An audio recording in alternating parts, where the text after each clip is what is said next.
Lewis Hamilton reveals the hidden truth behind Ferrari's shocking order to let Leclerc pass at the Azerbaijan Grand Prix. Don't miss a second, because at the very end you'll witness Hamilton's furious and unexpected reaction against Leclerc. What you're about to discover is something no one has ever dared to explain before.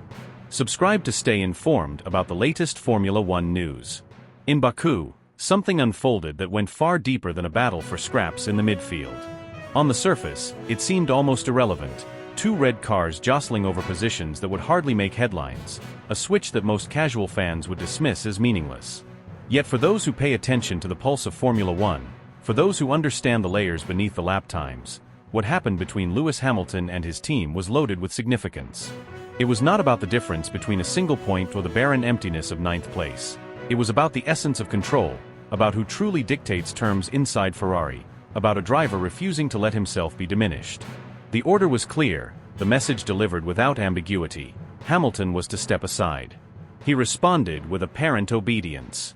He lifted, he gave ground, he slid slightly off the racing line. Everything suggested compliance. But the final timing screen told a different story, one measured in 0.4 of a second, a whisper of defiance that roared louder than any victory. Those 0.4 represented far more than a gap across the finish line. They symbolized resistance, subtle yet unyielding, a declaration that even in surrender there can be rebellion. In that fleeting moment, the illusion of Ferrari's rigid order cracked. What the team had presented for decades, a unified vision, a singular mission, a fortress of discipline and harmony, suddenly appeared fragile. Week after week, the cracks spread wider, and in almost every case, Hamilton is at the center. Not because he seeks chaos, but because his very nature refuses to accept submission. A 7-time world champion does not arrive at Ferrari to play the role of a footnote. He comes with gravity, with presence, with a history of bending the sport around his will, and that presence has begun to unsettle the balance of Maranello itself. Millions of viewers may have seen nothing more than two cars trading places, but the truth pulsed beneath the surface. The radio command stripped Ferrari's hierarchy bare, exposing its expectation of obedience. And Hamilton's reaction, quiet but unmistakable, proved that he will never fit neatly into that mold. He knows the weight of his name, the influence of his career, the aura of his reputation. Subscribe to stay informed about the latest Formula One news. By crossing the line ahead when every sign suggested he should not, he reminded the paddock, the fans, and most importantly his own team that he is no pawn to be moved across the board at will. His silence said more than any outburst could. You may give the order, but I will decide how far I go in following it. This is what makes Hamilton endlessly captivating. His defiance is rarely loud, rarely reckless, but always purposeful. He does not need to disobey openly to prove his point. He can turn the smallest act into a seismic shift. Ferrari's leaders, watching from the pit wall, would have understood the weight of those 0.4. To outsiders, it looked trivial, but inside the garage it carried the force of a challenge, one that will linger long after Baku is forgotten on the calendar. A seed of doubt has been planted. Who holds the reins when Hamilton decides to push back? That question is now part of Ferrari's reality, and no carefully worded press release or polished public appearance can erase it. Fans felt it immediately. Social media erupted not because of the positions gained or lost, but because of the symbolism. The replay was dissected frame by frame, the timing analyzed with forensic precision, debates exploding about whether Hamilton had intentionally resisted or simply miscalculated. But deep down, most knew it was no accident. A man of his experience does not stumble into 0.4 by chance. It was controlled, calculated, and brilliantly understated. And that is why the moment resonated. It transformed an otherwise forgettable midfield shuffle into a statement of power, one that elevated a dull race detail into a defining chapter of Ferrari's ongoing drama. For Ferrari, the implications are enormous. Bringing Hamilton into the team was always going to ignite tension, because with him comes not only unmatched talent but also an uncompromising sense of self. He has no interest in being remembered as another name in Ferrari's long history. He is determined to write his own legacy within those walls. The challenge for Maranello is whether it can adapt to a figure who refuses to be boxed in, or whether it will fracture under the pressure of trying to contain him. What happened in Baku was not about 8th place. It was about the balance of power, about Ferrari's struggle to reconcile its traditions with the force of a driver who has made a career out of defying limits. Subscribe to stay informed about the latest Formula One news. What unfolded in those final laps was disguised as routine, Yet anyone who truly understands the pulse of Formula One could sense that it was anything but ordinary. The radio crackled, and Riccardo Adami's voice filtered through Hamilton's cockpit with an almost robotic cadence. 1.5 seconds behind you, let him by.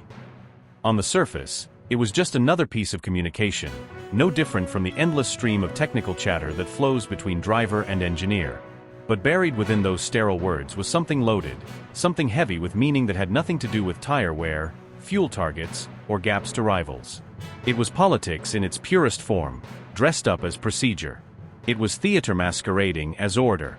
And the timing made it all the more cutting, because the instruction came not in the heat of battle, not when strategy demanded urgency, but at the very moment when Hamilton's final push had already withered, when the possibility of gaining places had collapsed into nothing. For Hamilton, the order could not have been more transparent. Earlier in the race, when he had shown pace, when he had been the one with momentum and clarity, Ferrari had asked Charles Leclerc to move aside. And Leclerc had done so, quietly, dutifully, sliding out of the way without fuss. That decision was wrapped in logic. Hamilton was faster. Ferrari had to maximize their shot. The team needed to take every chance. Fans understood it, even if egos were bruised in the process. But the reversal carried no such logic. To ask Hamilton, a 7-time world champion, to yield in those closing moments, not to score more points, not to execute a tactical masterstroke, but simply to ensure that Leclerc finished ahead, it reeked of something far greater than racing. It was about optics, about control, about protecting the narrative that Ferrari wanted to present to the world, that Leclerc was their eternal project, their untouchable heir, the man around whom the team would continue to build its identity. Hamilton heard it for what it was instantly. He didn't need an explanation. The tone told him everything. This was not about speed. This was about reminding him of his place, of the fact that even with all his titles, all his victories, all his aura, Ferrari was not his kingdom. They were willing to use him when convenient, willing to let him fight when it served their purpose. But when the moment came to draw the line between present and future, between borrowed greatness and long-term loyalty, they wanted Leclerc to stand tall. For Hamilton, that was not just insulting, it was personal. He had built a career out of defying labels, tearing down barriers, and forcing the sport to reshape itself around him. And now, here he was, being asked to shrink for the sake of symbolism. The fans knew it too. The cameras didn't need to linger on his steering wheel or his helmet. Everyone watching felt the tension. Social media erupted instantly, clips of the radio message spreading like wildfire. Arguments broke out in every corner of the digital world. Was Ferrari right to ask it? Was Hamilton right to resist? Was Leclerc's status worth more than one result? Journalists scribbled notes furiously in the paddock. Commentators whispered about the storm that was clearly brewing. Rival teams, never missing a chance to stir the pot, began crafting their own narratives in hushed tones.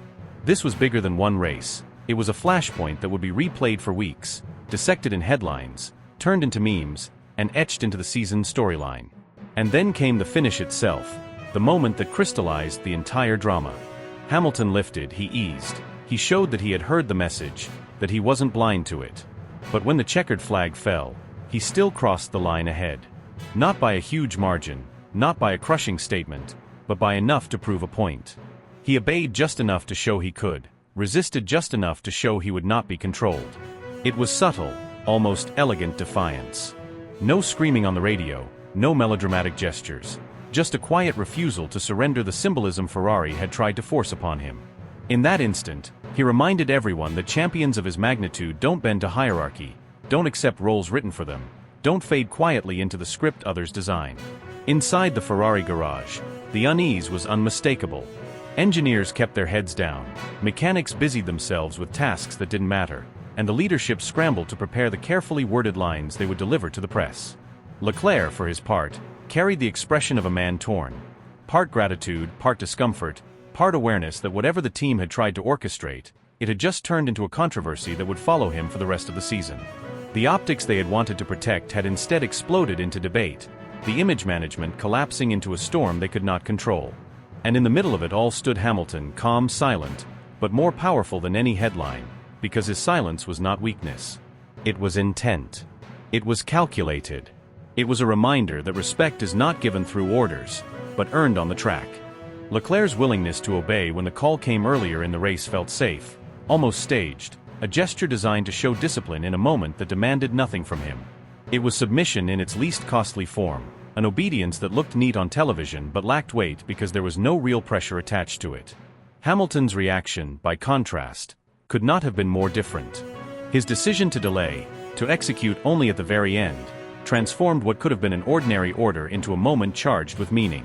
It looked like defiance dressed as compliance, rebellion disguised as precision.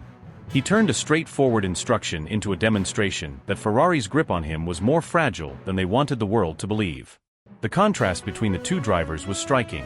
One played the obedient role when it was convenient, the other revealed that he would not allow himself to be cast as a background actor. Hamilton did not leave Mercedes to become invisible. He came to Ferrari to reshape the team, to twist their traditions, to challenge their order from the inside, and in that brief moment he proved it. For Riccardo Adami, the strategist behind the radio command, the weight of the situation was heavier than his clipped voice could disguise. Adami has long been associated with Ferrari's way of issuing instructions, layered, coded, sometimes hesitant, often carrying more politics than clarity. When he spoke to Hamilton, it was not simply about speed, tire management, or racecraft. It was about protecting an image, reinforcing a hierarchy, reminding the world that Leclerc remained Ferrari's chosen symbol. His words carried a hidden agenda: maintain appearances, silence any suspicion of cracks within the team, push Hamilton into a supporting role before the idea of rebellion could gain traction. The call was not simply tactical, it was ideological, a demand for Hamilton to accept a script that placed him in service of another. Yet in the tone, in the brevity, in the urgency of the message, the weakness of the chain of command was exposed. Authority that needs to remind itself of its power is already trembling. To a casual viewer, the final laps seemed uneventful.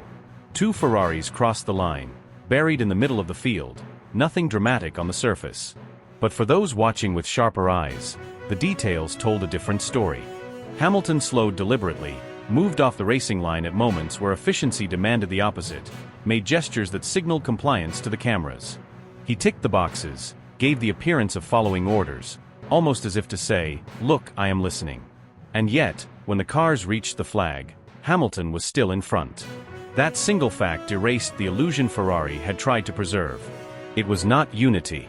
It was fracture painted in red, a rebellion carried out with the subtlety of timing and placement rather than confrontation or rhetoric. What Hamilton delivered was a masterclass in silent resistance. He didn't need to argue over the radio, didn't need to broadcast his frustration in front of millions. His defiance was more devastating because it was quiet. He showed that a driver of his caliber could bend to the appearance of obedience while still undermining the intent of the command. He played their game but rewrote the ending. Leclerc had submitted earlier when it meant nothing. Hamilton resisted later when it meant everything. That difference is what makes Ferrari's situation dangerous. The team thought they could slot Hamilton into a role, contain his presence, use his aura without surrendering control. But Hamilton has never been the type to exist in someone else's shadow. His entire career has been about refusing to be minimized, about bending systems and teams around him until they serve his vision. This episode revealed more than a simple on-track disagreement. It was a glimpse into the deeper struggle within Ferrari, a clash between the traditions of hierarchy and the force of personality that Hamilton brings. Every time he pushes against the boundaries they try to impose, every time he refuses to let politics dictate his place on the road, he chips away at the illusion of control. And the more Ferrari insists on protecting Leclerc's position as untouchable, the more visible those cracks will become. What the world saw that day was not two red cars finishing together. It was the beginning of a slow, unavoidable confrontation, one where the outcome will not be decided in press releases, but in moments of subtle defiance, played out in the heat of competition, in the way one man refuses to be contained. Ferrari will insist that nothing truly happened, that what unfolded in Baku was nothing more than a tactical shuffle, a necessary adjustment with no consequence to the bigger picture. They will stand in front of the cameras with polished words, trying to convince the world that their authority is intact, that their strategy remains unbroken. But no matter how many explanations are given, the truth is already alive inside the team. In the garage, in the minds of engineers who felt the hesitation, in the strategists who saw the confusion ripple across the data screens, the damage is already real. Team orders are meant to carry weight. They are supposed to demonstrate strength, unity, and command.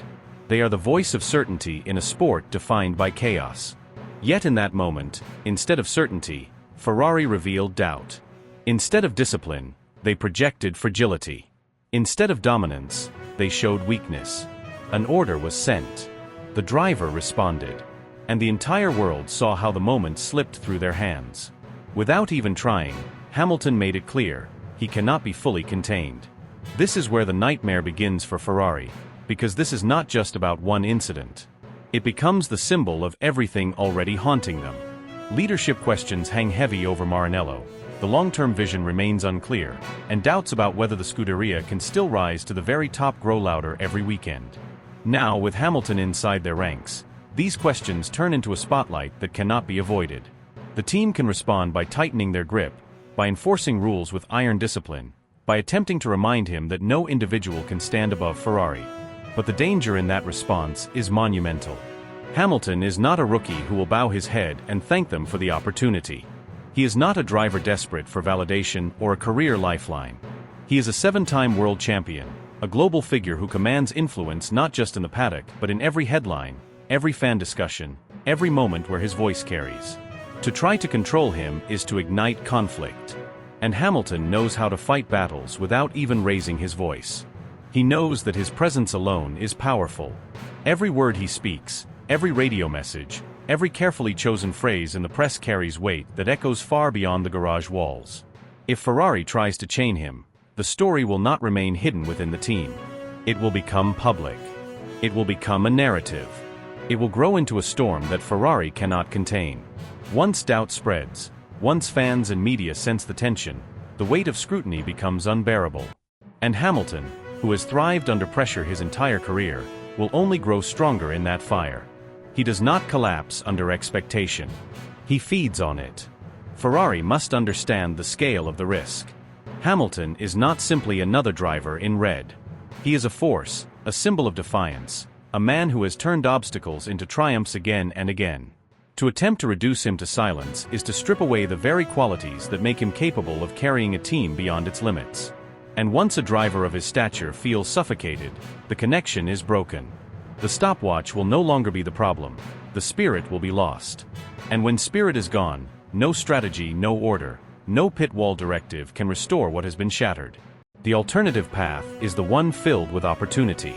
Rather than fearing him, Ferrari could choose to embrace him, to empower him, to recognize that he did not sign with the Scuderia to be a soldier following orders. He came to lead, to elevate, to transform.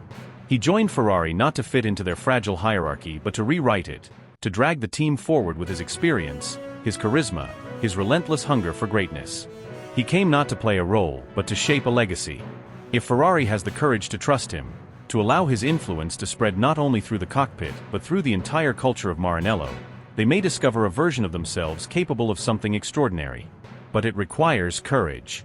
It requires Ferrari to abandon their old patterns of fear, to stop hiding behind rigid rules, and to recognize that legends are not managed, they are unleashed.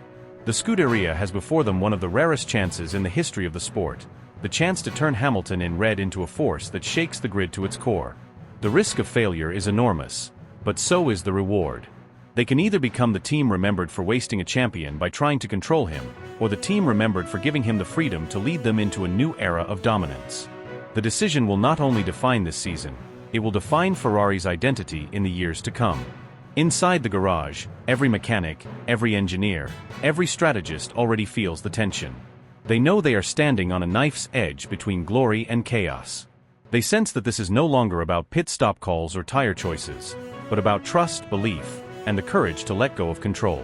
And while Ferrari weighs their choice, Hamilton waits, fully aware of his power, fully conscious that the future of the Scuderia may bend around how they choose to handle him. The world is watching, and every heartbeat in Maranello knows that the next step could either unlock greatness or trigger collapse.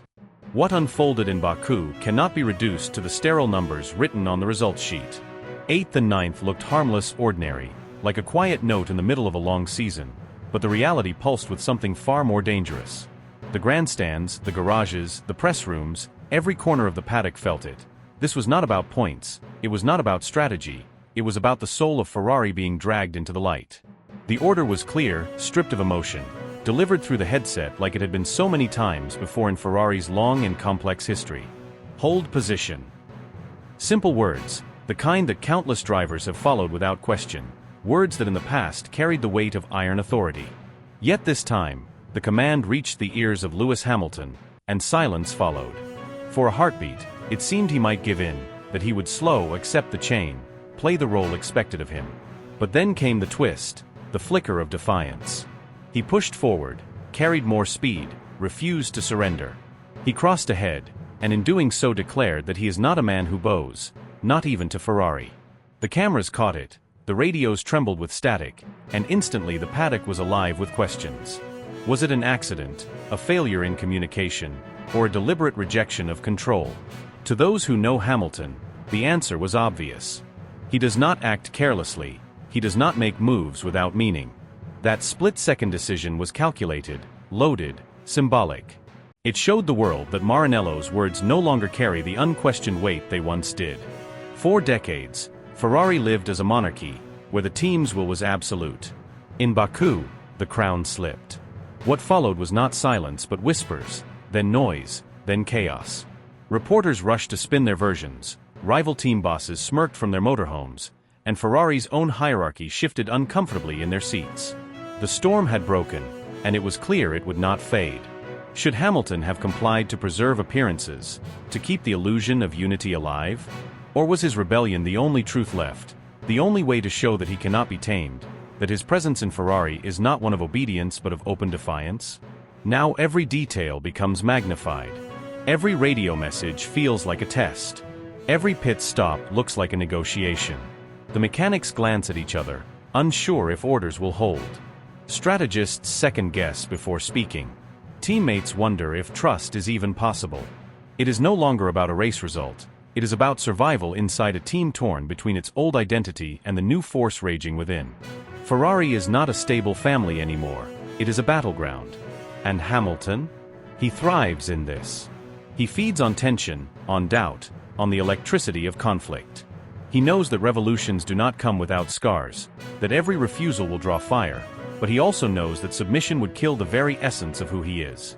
By standing tall in Baku, he reminded the world that he is not merely another driver in red, he is the storm that could rewrite Ferrari's future. For the fans, this is no longer about who crosses the line first. This is about watching history fracture and reform in real time. This is theater as much as sport, rebellion as much as competition. It is loyalty clashing with ego, tradition colliding with defiance. The red cars are no longer simply machines, they are symbols of war. What Baku revealed was only the beginning. The civil conflict inside Ferrari is alive, it breathes with every engine start, it rumbles with every lap. And the truth is unavoidable, the war is here, and Hamilton is not stepping back.